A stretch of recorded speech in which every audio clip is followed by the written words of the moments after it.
Darcy Vanderslick spends most of her work days hoping all of the animals she cares for at the SPCA find a permanent home. Hi, baby.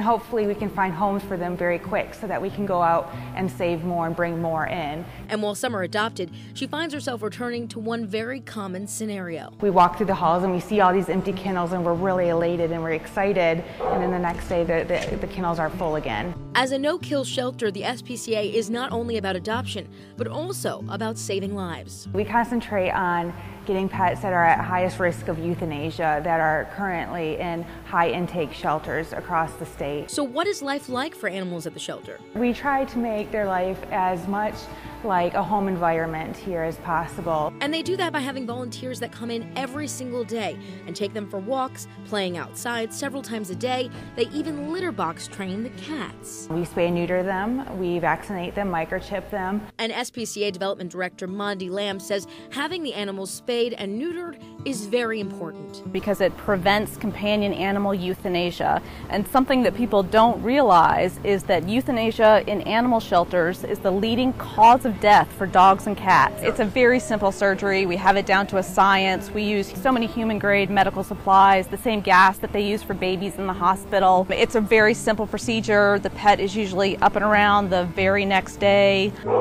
So what does the next day entail? Darcy says everything they do is about making sure the animals at the shelter are ready for a new home. Each time that I see an animal that comes in our doors, I know that we're going to send them out and we're going to give them a second chance and set them up for success. This is where you come in as you begin the adoption process at SPCA. That's my boy. So as soon as you walk in the door, what we'll have you do is we'll have you fill out a survey, and it's a very simple survey just to sort of give us an idea of what your life is like in the home and sort of what kind of pet you're looking for, what would be a good match for you. And once you find a match, we'll go over the medical history of the pet. We want to be sure that there's no surprises when you bring this puppy home. We want to be sure that you know everything to expect. Yeah, good job. Good job. And if you're worried about your new pet's behavior, don't be. The SPCA has you covered. We like to assess their behavior before they ever even come here.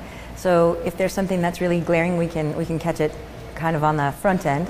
Here we spend some time with the animals. We have volunteers who spend time with the animals. I have a team of professional animal care people who really get to know every single one of the animals. And even after you adopt, the behavior specialists are always around to help. Good boy. That's very pretty. Once you bring this pet home, it's not like we're sending you out the door and saying goodbye, farewell. You know, we're always here for you. Say hi. While Darcy has a close relationship with all the animals, it's the moment she says goodbye to them that brings her the most joy. My desk is actually right next to the window by the parking lot, so I get to see all the animals leave with their new families. I love it because I get to see these moments of these families with their new adopted pet, just like getting to know them in the parking lot just after they sign the paperwork and it's finally just official, and it just gives me goosebumps just thinking about it. It's amazing just watching them drive off into the sunset, so to say, starting their second chance at their new home.